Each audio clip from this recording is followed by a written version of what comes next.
Where to start this story?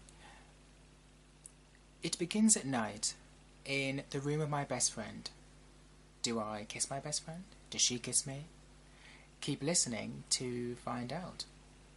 So I'm sat in the room of my best friend. We had just finished a day out together, and she invited me back to her home. Ooh. I think she noticed that I didn't really want to go home, and she was right, as the day was awesome, so I wanted to keep it going for as long as possible. So she invites me back, I meet her family, I play a few tunes on her electric piano. It's all going good.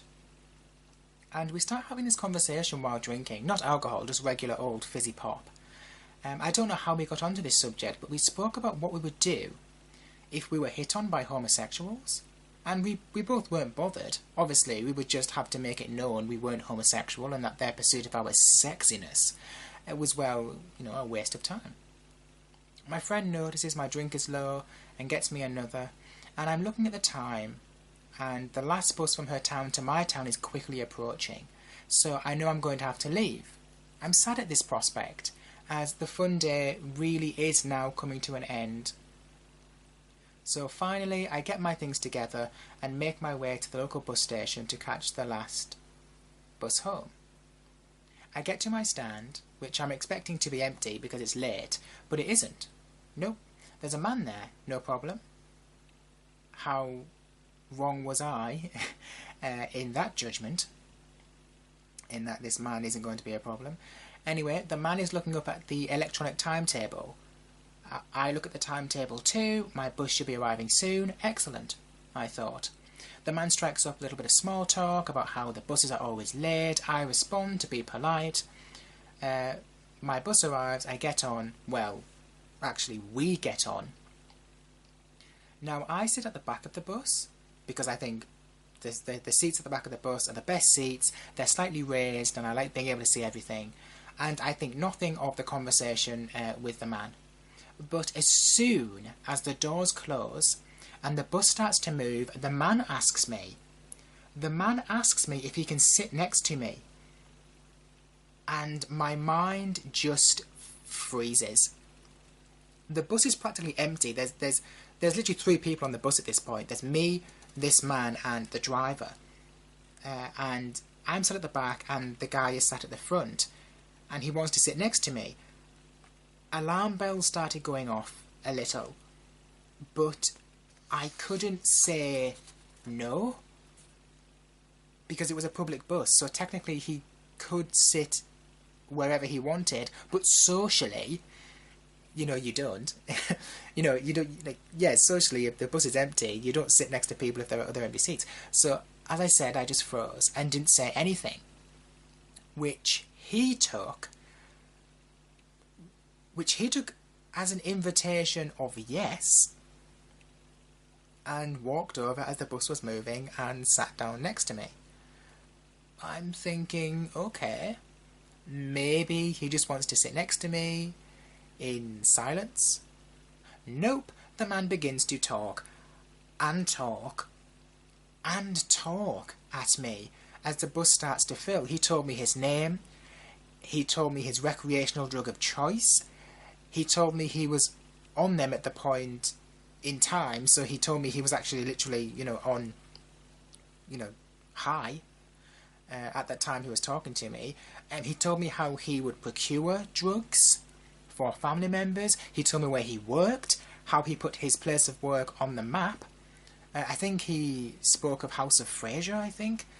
And also, yeah, he put his place of work on the map, but was fired from his supposed manager position. He told me I was beautiful, which was nice, flattering, and to top it off, he started slagging off the dress sense of the people getting on the bus, loudly and with gesturing. I had never so much wanted to just slide up against the bus and slither out of the window. I really didn't want people to think I was associated with this guy. I could clearly tell he was on something. Drugs, alcohol, or something. As he was, his words were slightly slurred. Oh, and he kissed me too. Yep, kissed me. He was talking to me and he was kind of looking away, trying to... Sorry, I was looking away, trying to suggest that, like, I'm not interested in this conversation. At some point he told me he was homosexual. I didn't care what his sexual orientation was. I turned my head away, and I feel this man's lips right above my right eye, like literally on my temple. You know, and at this point, you know, I've been giving the gentleman loads of slack, but at this point, you know, I put my foot down, still with respect, and still with, you know, some slack, because he's not sober, or doesn't seem to be sober, and, you know, really, you should pick your battles wisely and all that.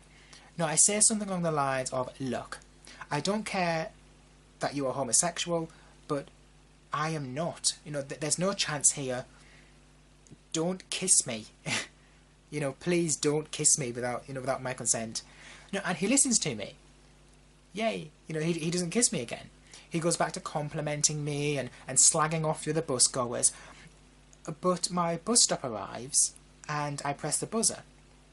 Now, normally, you press the buzzer, the person sat next to you, if you are sat next to the window, you know, they get up as they know you want to get off the bus. Did this guy? Nope. Out of the corner of my eye, he stays still, and then it hits me.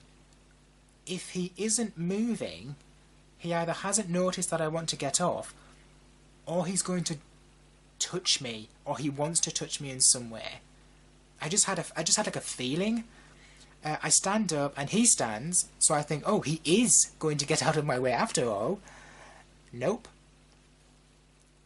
Still stood, and at this point, I knew. He was still stood right next to me, not walking away into the gangway to let me past. At this point, I knew he was going to force me to slide past him. And he did. He did. You know, to get out, he just stayed there. He forced me to slide past him, and what did he do? You've probably guessed. He did what I expected he was going to do. As I'm sliding past him, he pushes his crotch against my rear to the point that I felt him/it. And I knew it was coming, so it was expected, and I felt so I don't know, disappointed. Like it wasn't. I say disappointed. Disappointed. It wasn't as big as I would have liked. I'm kidding. No, I was disappointed because like it was disrespectful behaviour, especially after I had already said and made it clear that there was no romantic shot with me. I guess alcohol, drugs, whatever he was on, or not on, it could have been a lie. Or maybe he was just, or maybe he was just like that type of person that he liked to go around touching people. You know, a bad person, you know, does that to people. Makes them act, badly. So this man kissed me, pushed his crotch against me before I finally get off the bus. The bus goes by, and he was waving at me. He was waving at me maniacally as the bus pulled away, as if nothing had happened, as if he hadn't just kissed me on the side of my face and pushed his crotch against me. Almost as if he genuinely knew me, which he didn't. Like, I swear to you, I didn't know who this gentleman was. But anyway, I watched as the bus pulled away from me and realised that there was another bus stop not that far away from where I had gotten off. So I took the long way home, as I was just ever so slightly worried that he would get off the bus and try to follow me. I get home, I inform my sister, side-splitting laughter from her. I called my best friend because we just had a conversation about what we would do if we were hit on by a homosexual. Side-splitting laughter from her too. I don't know. I guess. I don't know. It was a strange episode that that night coming home. But anyway, that's it. A bus, a kiss, and me. Do you have any strange bus stories? If so, let me know in the comments. And with that being said, thank you for listening.